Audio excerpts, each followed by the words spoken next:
Hey, welcome everybody. It's another edition of the Passball Show brought to you by JohnPielli.com, by St. Aloysius Church in Jackson, New Jersey, by Two Ways, One Passion Food Truck located in Scranton, Pennsylvania. As always, a handful of stuff we're going to get into today in a world of baseball, sports, and unifying America. Trying a little bit of a different look with the Yeti microphone, which we're going to try today. It looks like it's working a little bit better than the other one in the soundboard, so I got that turned off, but whatever. A couple topics we're going to get into today. Eventually, I want to talk a little bit about confrontations in sports. We'll start out by talking about the NHL when we talk about fights, how it differentiates from basketball and football and baseball, but that's for a little bit later. I was thinking today, because going back over the last couple of weeks, we think of mistakes that people make and their opportunity to have an opportunity at redemption. We think of an average person that makes a mistake that requires jail time. And once they're released, once their time has been served, they have the opportunity to go back to life. They get to live their life normal. They have the opportunity to work. They can obtain a job. There's nothing that restricts them from getting a job. Yet, if we violate something in regards to the court of public opinion, that seems to be, number one, perceived as guilt before innocence. You almost don't have a chance to defend yourself. Your reputation is destroyed forever. Cancel culture, we've seen it as it's basically destroyed the lives of a lot of people, some of whom may not necessarily have deserved it. So I was going back to a couple things that happened in the 1980s that were very big for that time. And certainly if they happened now, it would have been led with more of a cancel culture and certainly more powerful repercussions than those that ended up violating whatever was violated. And I look at Al Campanis, longtime general manager of the Los Angeles Dodgers, from 1968 until he was fired after his comments he made in 1987 with Ted Koppel on Nightline, the celebration of the 40th anniversary of Jackie Robinson breaking the color barrier in Major League Baseball. And Al Campanis was simply asked a question about why there weren't more black managers and there hadn't been a black general manager to that point. He didn't give an answer that Ted Koppel was expecting, and with it, ended up ending the baseball career of Al Campanis, who 2 days later was fired by the Los Angeles Dodgers. And I'm sure he was held and basically judged for the rest of his life based off of that one particular statement. Now, Jimmy the Greek, longtime NFL Today host, pretty much was one of the founding fathers in regards to sports betting. You look at sports betting as they sit in the world of sports right now, and there was no FanDuel or DraftKings. There was no legalized sports betting anywhere in the 60s and the 70s. And Jimmy the Greek was able to provide a lot of information. He studied the odds, and a lot of times he was right, sometimes he was wrong, but a lot of people, particularly bookmakers, depended a lot on what Jimmy the Greek said. Now, Jimmy the Greek probably took it a step further than Al Campanis did. Al Campanis said, hey, blacks may not necessarily have the necessities to handle a job as a field manager or a general manager. And obviously, that was an ignorant statement. That was a statement that, if it was made today, that person may have a hard time getting a job, collecting shopping carts in a grocery store. Jimmy the Greek took it a step further. Jimmy the Greek talked about how blacks were bred during the time of slavery. So what he said was well over the line, even in the time frame that he said it, and certainly resulted in his career ending working for CBS and the NFL Today, which he had done for years. So if you're listening now and you're like, John, why are you bringing this up? And what is the thesis that you're going to hone in on and actually get into right now? we have made ridiculous and tremendous progress in regards to how we handle somebody that makes a racial statement, a racist statement. And we judge that that is probably an indication of the type of person that they are. Now, in the world that we live in now, where everything is on video, certainly everything that I say is going to be held and used against me any way, shape, or form I decide to say it, right? So if I decide that I want to say something that I shouldn't say, then the evidence is there, and I will be held and judged for that the rest of my life. All you got to do is play it back. I said this. Back in the 1980s, people took liberties, and liberties that probably, if they had known that what they said was going to be used against them, they would probably have not said what they said. I think people are more guarded now. So I do believe that racism exists. There are racist people out there, but I also believe that they don't speak things out in the open public like they normally would behind closed doors. So the way I look at it, any individual person has to be 100% accountable for every and anything that they say at the given moment. Somebody could just flash the microphone on you, flash a camera on you, and they could catch you saying something that you may not normally say. So when it comes to that, and you may ask, all right, where are you going with this? I think back years ago, people would take more liberties and say something openly that they don't think is going to be, number one, heard, and number two, recorded. So that's why I look at Al Campanis and then I look at Jimmy the Greek, two well-known professionals within their industry, going on national television, being interviewed. There was absolutely no excuse for what they said. Like I said, this wasn't a situation in public where there was a hot mic. Thom Brennaman, longtime sportscaster, worked for Fox for many years, ended up losing his job over something that he didn't mean to be said over the airwaves. There was a hot mic somewhere. It picked up him saying something extremely homophobic, and he had to answer to that and is now judged for that. That's different than Al Campanis going on Nightline saying something that he certainly knew was going to be broadcasted and heard by millions and millions of people. And like I said, Jimmy the Greek, whatever his opinions were, he had to know that that what he was saying was going to be taken as well over the line, overboard, and not to be said.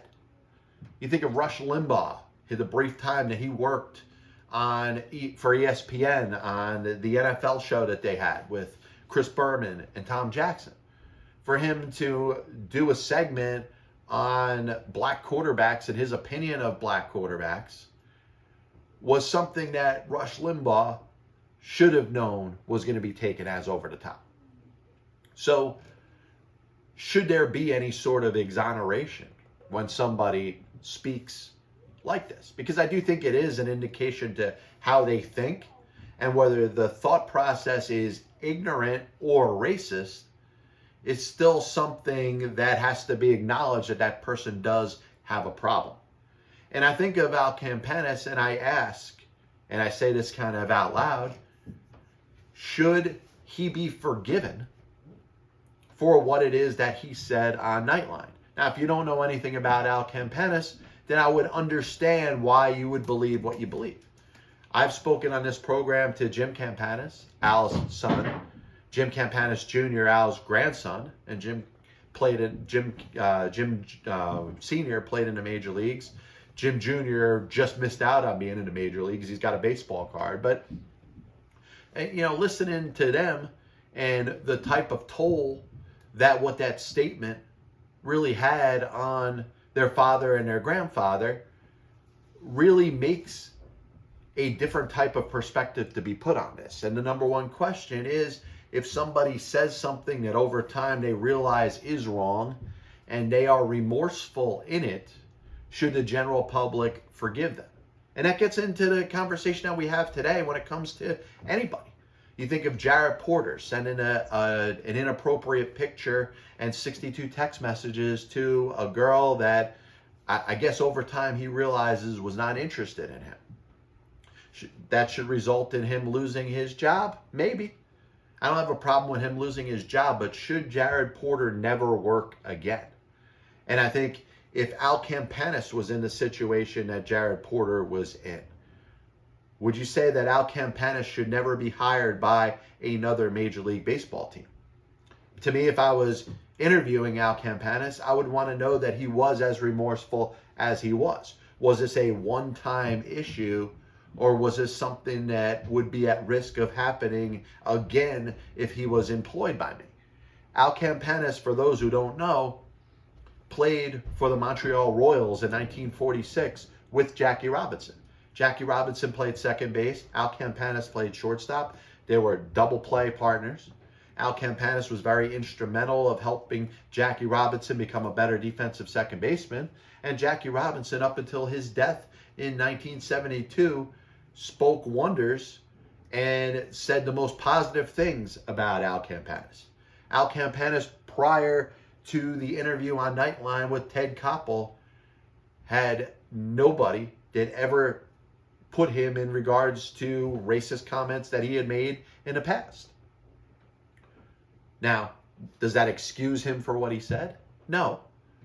But I do know that he was extremely remorseful. He wishes that never happened. He certainly thought about the last 10 years or so of his life and could have led to his death. Is Al Campanis, should he be branded a racist? My answer is no. But I also think that we should look at each one of these situations when it comes to the court of public opinion and the interest and the desire to want to cancel somebody. And cancel, in most of these cases, means forever. And I think I could, and I hold myself responsible enough to not slip and say something that I should not say. But had I done that, I would feel like I would deserve the opportunity to express my remorse, and anybody that I had offended, the opportunity, at least from my end, to get forgiveness. Now that will be up to the listener or the person. Each individual person can listen to anything and say, hey, that person sounded contrite in their apology, or that person was just doing an apology based off of the sound of it for the sake of apologizing.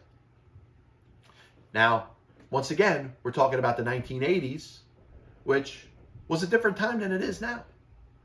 Listen, a person that makes racist or homophobic or sexually inappropriate to a point where it's harassing a female now is going to be judged a lot differently than they were in the 1980s. And it's a sad truth that a lot of us don't want to admit. Going back to the 70s, to the 60s, to the 50s, of course it was worse. And part of that is the fact that society does not accept it. Those that feel the same way are few and far between. So, once again, do you think, when you think of Al Campanis, certainly the statement that he made on with Ted Koppel on Nightline is something that you're going to remember him the most for. But should you remember what Jackie Robinson felt about him? Because if Jackie Robinson thought that there was any issues with Al Campanis in regards to race, I'm sure they wouldn't have had as good of a friendship and relationship as they had. Now, Jimmy the Greek worked with Irv Cross for so many years, the late Irv Cross who we've lost this year. But the amount of time that they spent together and worked together, Irv Cross defended Jimmy the Greek. Brent Musburger, who he had an on and off relationship. They didn't necessarily always see eye to eye. Jimmy the Greek punched Brent Musburger in the face once, right? So, they weren't always, best friends. And certainly Brent Musburger, if he felt in a way that Jimmy the Greek didn't respect blacks, he probably would have said that. Now, I think Jimmy the Greek was extremely ignorant, and I think he was borderline racist. And if you felt or feel that Jimmy the Greek was racist, I wouldn't disagree with you. But once again, we're talking about times where people got away with saying things that they would not say now. And I think you transplant those two individuals into this time frame. You put them in a DeLorean, crank it up to 88 miles an hour, and put them in this time frame with the mindset that people have. I think the understanding and the education is there for them to know that they better be very careful if they're willing or thinking to say the things that they said in the late 1980s. And I do think there's a difference. But most importantly, do we give people an opportunity, those in the spotlight, that number one, make fools of themselves, but number two, end up having consequences already? You get canceled, sure. That means that you lose your job likely. That means that many people that depend on you all of a sudden turn their back on you. Friends, family, turn their back on you. Is that person going to be given an opportunity to live again? And I don't see that happening in society. And I don't think there's anybody that's out there that's speaking up for it. There's nobody that wants to put their own life and career in jeopardy by sticking up for somebody that did something that is absolutely understood as wrong. It's racist, it's sexist, it's homophobic. That is all real. But when that person is contrite about it and remorseful about it, can we find it in our hearts to forgive them, and most importantly, allow them to live a life again? Do they have to live a life in seclusion because of something they said? And honestly, if your thought is that you're 100% against any sort of forgiveness, then I pray to God that you don't have to be in a situation where you're caught saying something that you shouldn't say. Because everybody's guilty of it at some point. Somebody makes a statement about somebody, and that person walks up sometimes and they hear them and they're like, wow, I wish that person didn't hear that. Or somebody overhears you say something about somebody that they didn't think that you thought that way. It happens to everybody. Like I said, not in the level of racist, sexist, homophobic, anti-Semitic,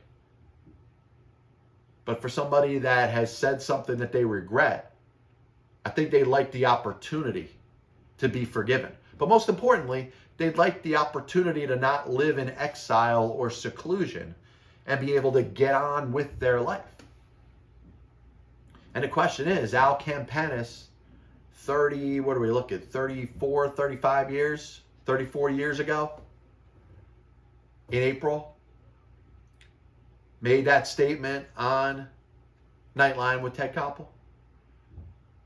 You think it's time that he gets forgiven and gets looked at as a general manager for the Dodgers for as long as he was, and to assimilate himself with Jackie Robinson and being his teammate on the Montreal Royals in 1946, instead of a person that made a terrible, terrible mistake?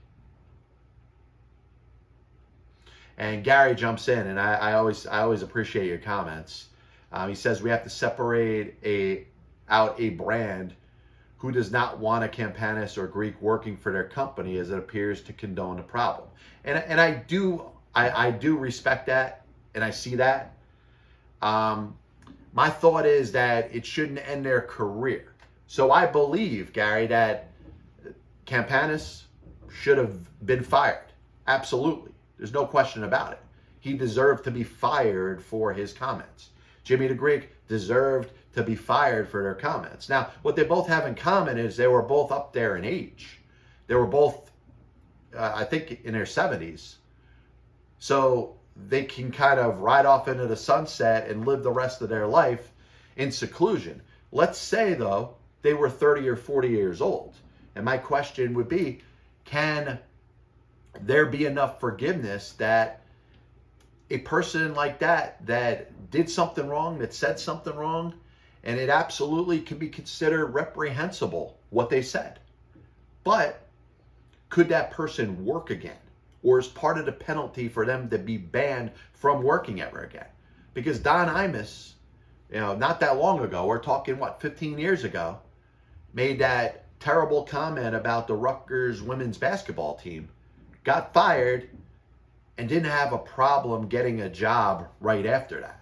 Was there enough of a support behind him to say that that was an awful comment, but it doesn't represent the body of work of the individual? And I have a feeling right now that if Don Imus were to say something similar to what he said, in whatever it was, 2006, 2007, I think it would be a lot harder for Don Imus to be employed again.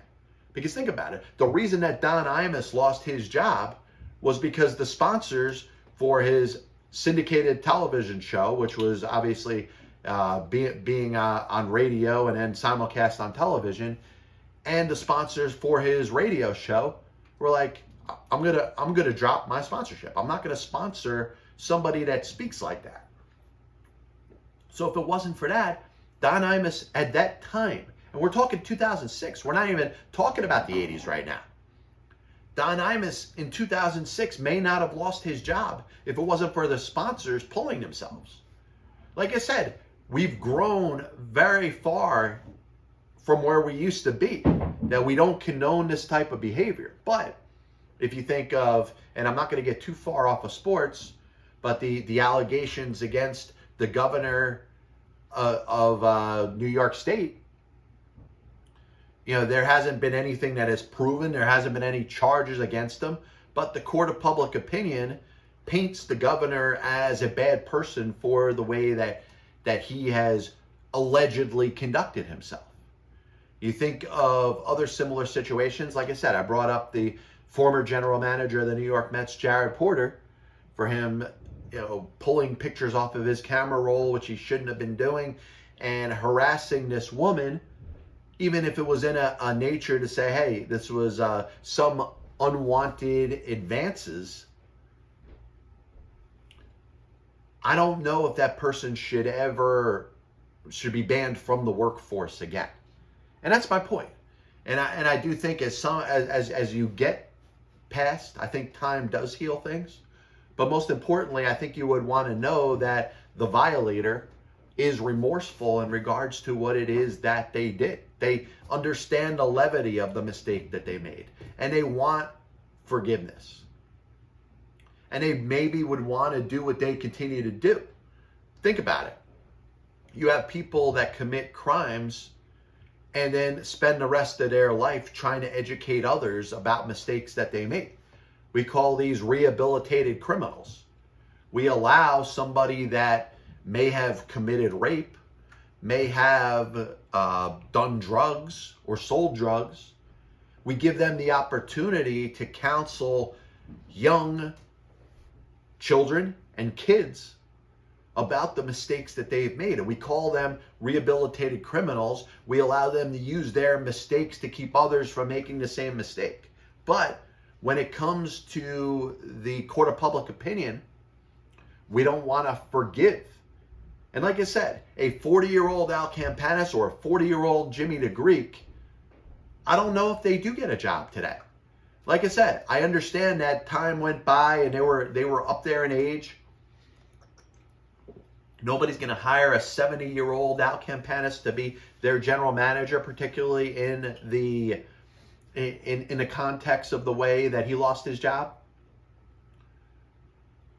But I think time does heal. And I don't think I look at Al Campanis as a terrible person. I think he made a terrible statement. I think it was a very ignorant statement. And I'm not even sure that he meant his statement to be as deep as it was. But he had to know that he's on the television, he's on Nightline, he's got a video camera in his face.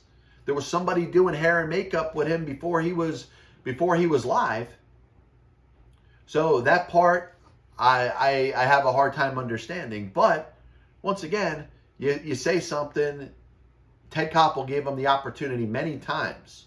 And I've watched that interview A to Z multiple times. Ted Koppel gives him a chance to step his way back. And he didn't do that once. So he did have that thought in his head that he felt that blacks were inferior.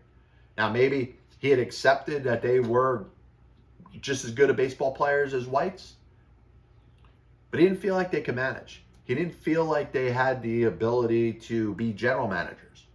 And baseball, unfortunately, and even though they never said it, agreed with him for a while. It wasn't until 1975 where Frank Robinson became the first black manager in baseball history. It wasn't until 1990, what are you talking, 93, 94? Or no, I'm sorry, 96, that Bob Watson became the first African-American general manager in baseball. And Gary, in regards to Pete Rose, would he be in a Hall of Fame if he was contrite? I think that if he was contrite initially, I think the whole thing goes over differently. I think he may have been, he's still gotten banned from life like he was by a Bartlett Giamatti. But I do think over time, I think he could have been forgiven. I still believe, and this is something that I will go on record as saying, we could go back to the audio and video of this episode, and only time will tell if I'm right or wrong. I do think Pete Rose gets into the Baseball Hall of Fame. Unfortunately, it'll be after his death. And I know he's 80 years old. There's nobody in baseball that realistically thinks that if Pete Rose was reinstated, he'd get a job as a manager or work for any team. Even the Reds, I don't think, would hire him as a consultant at this point. But Pete Rose is going to be reinstated after his death. After there's no threat of Pete Rose being able to harm the game, to involve himself in the game.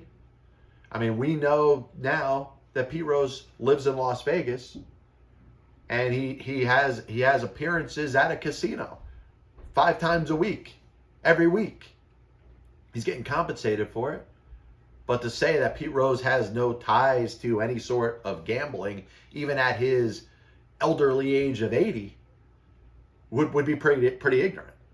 So I think I do believe Pete Rose, the ball player, is an absolute Hall of Famer, and I think he is more of a Hall of Famer than any player that did steroids.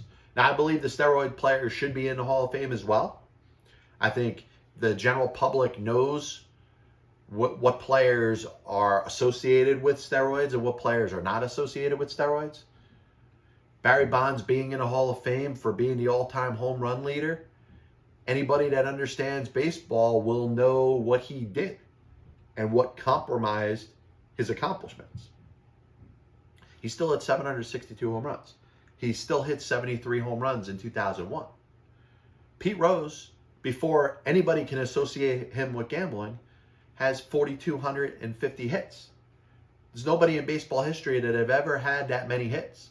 Ichiro did it, but he also spent the first 6 years of his career in Japan, which, not to make this into a different subject, should not be held against Ichiro, but we understand that the level of baseball that's played in Japan is not considered up that in Major League Baseball. We call it Major League Baseball because the competition is considered to be the best in the world. Pete Rose belongs in the Hall of Fame for being Charlie Hustle. Pete Rose belongs in Baseball's Hall of Fame because he had not only the most hits in baseball history, but the most games played, the most at-bats, the most plate appearances, the most singles, and oh yeah, no player in baseball history won more games as a player than Pete Rose. And those are outstanding accomplishments which cannot be compromised as far as anything that could be brought up about gambling. He had an issue with gambling. He was a degenerate gambler. He, in regards to compromising the sport, was in every position to compromise the sport as a manager, could not do that as a player. And there was nothing ever proven that he compromised the game as a player. So moving on, a couple of small things I wanted to hit up today. In regards to the Atlanta Hawks when it comes to basketball, Nate McMillan took over the team, and the team has at least 22 wins, 10 losses. I know the last couple games I haven't followed, but you're looking at an Atlanta Hawks team that is right behind the Knicks in the Eastern Conference, holding on to the 5th seed. It looks like they're getting in. Now, prior to that, it looks like they were on the outside looking in. Similar to what I brought up in the last show about the Suns. How much can you take the Atlanta Hawks seriously? I think this is a good team, led, of course, by Trae Young. They got a very balanced young roster. And their coach, Nate McMillan, has gotten a spark out of them. Basically proving the Hawks right by firing Lloyd Pierce. And Lloyd Pierce was a very well-respected basketball man. And at the time, it looked like, hey, one of those coaching changes that are just made for the sake of a coaching change. And you watch the results with Nate McMillan, I think it proves that coaching changes in the NBA actually can have an impact on a team for the better. Now, do I think it holds the same in the NFL, Major League Baseball, or the NHL? Well, I think the NHL is kind of similar to the NBA. Sometimes you fire a coach, their shelf lives are not considered very long. The NFL, I think it takes a lot more. And I think it's very hard to fire a coach in season in the NFL. And I certainly don't see an example or many examples of a coach being fired in the NFL sparking that team enough to get a run. Now, sometimes a team in the NFL could be that good and just a different voice. All of a sudden, players feel sorry for themselves. They feel like they got the coach fired. They kick it up another level, but it doesn't happen so much in the NFL. It happens in the NBA a lot. It happens in the NHL a lot. You know how I feel about the baseball manager. The baseball manager is the extension of the front office, and it really doesn't matter who holds that chair. That person speaks at the end of games. That person's face resonates with the fan a lot.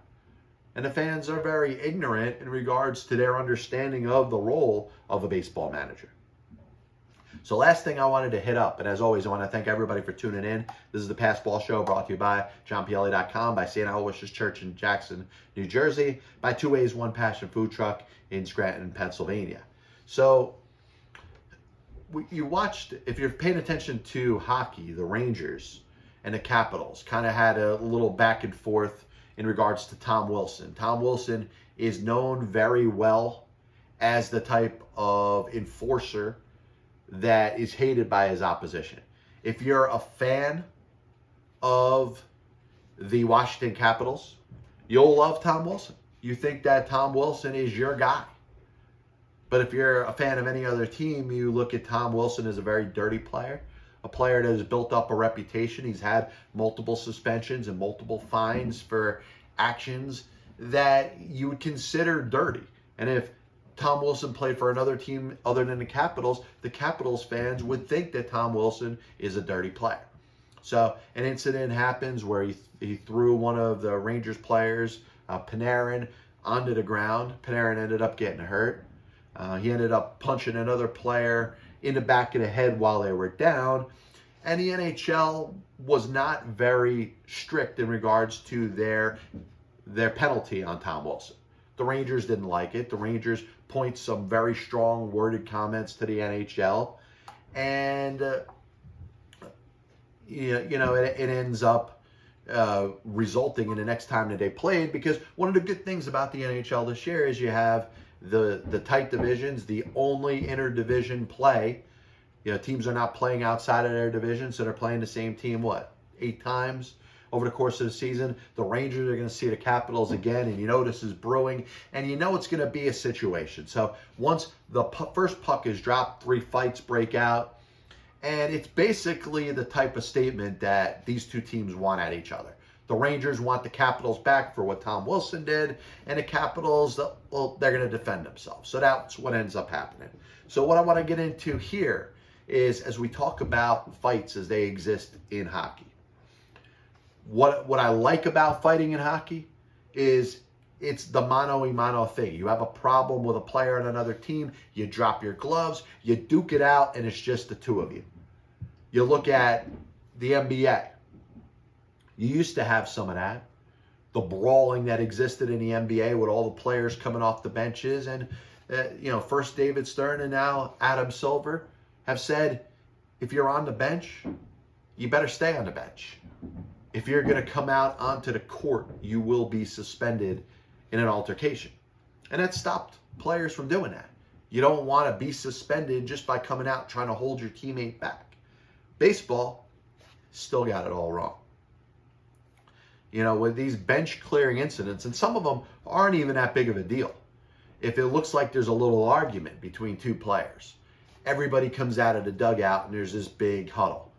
Everybody runs out from the bullpen, which I've said before, there is nothing more embarrassing than to see a bunch of clowns come out of bullpens, which are located in the outfield, to run onto the field to do what? To hold somebody back that's going to have beer balls and think that they're all of a sudden a tough guy? Baseball, it looks stupid. There should be a rule that should ban players from coming out of the bullpen. The pitchers that come in from the bullpen are not going to be able to diffuse any sort of situation. I would actually take it a step further and say anybody outside of the manager that comes out of the dugout during an altercation like that should be suspended.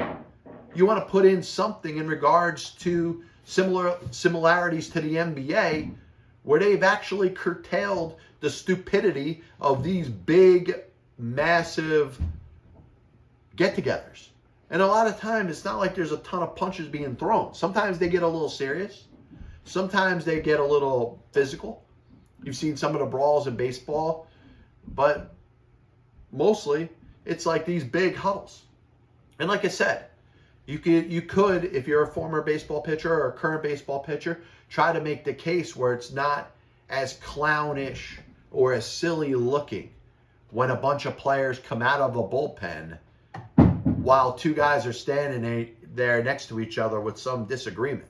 Number one, there's no constructiveness to it whatsoever. Those pitchers coming in from the bullpen are not going to be able to do anything that diffuses the situation. And not to mention, it looks stupid. It does. You may not want to hear that, but it looks stupid. I think baseball should, at a time where they're implementing way too many rules, implement a rule that says if you don't want to make it specific to just the players that are in the bullpen, how about anybody that's not in the game at the time? There's 9 players on the field at all times. If there is an argument or a little bit of pushing and shoving, sure, the players that are on the field can do something about it to hold the player back, or if they want to throw a punch, they know they're going to get suspended for the punch, but at least they understand that they can do what they do. Anybody that comes off the bench in baseball should be suspended, just like in the NBA. I want your thoughts on it. A little bit of a recap of the show today, and as always, I want to thank everybody for tuning in. We talked a little bit about Al Campanis and Jimmy the Greek, and trust me, I in no way, shape, or form went anywhere close to condoning what either one of them said, which resulted in them losing their jobs, and also resulted in them never getting an opportunity to do anything again. We live in a society now where that type of behavior and that type of feeling is not to be tolerated. But for those that make mistakes, whether it's a racist comment, whether it's a homophobic comment, look at what Thom Brennaman said on a hot mic. He didn't say it live on the air, but he said something that certainly he was embarrassed to have said. He's got to go on and do a broadcast where he's talking about what he just said. And he was embarrassed. Should Thom Brennaman never work again? And I will say this, and I really do believe this, it shouldn't be a lifetime sentence. Some of it should have to do with how contrite somebody is, if they really mean what they say, if the action was not an example of what type of person that they are, they should have a chance at redemption, just like we talk about rehabilitated criminals. Like I said, somebody that has served time in jail for stealing, for robbing people, for armed robbery, can have the opportunity to speak to groups of kids. We don't allow somebody that may have made an ignorant comment and then realizes that they should not have said that, but to teach others to maybe not make the same mistakes. That's all I'm getting at. We talk about the NBA, the Atlanta Hawks. Could they really make a run in the Eastern Conference this year? I don't think so. But I think it's impressive what they've done. It's impressive the impact that the coaching change has made with the Atlanta Hawks. And you look at the Hawks, and I kind of put them in the same category as the Knicks. Good years. I think expectations are going to be a little bit higher for next year. But when it comes down to the Eastern Conference, it's going to be hard to get through the Nets if they have KD and Harden and Kyrie on the court at the same time. Now, that's far from a guarantee because it doesn't seem like they ever play together. When Harden and Durant are healthy, all of a sudden Kyrie is, DNP, didn't want to. But I like the Nets out of the Eastern Conference if those three guys are healthy. But as always, I want to thank everybody for tuning in. God bless you. And as always, I'll see you on the other side.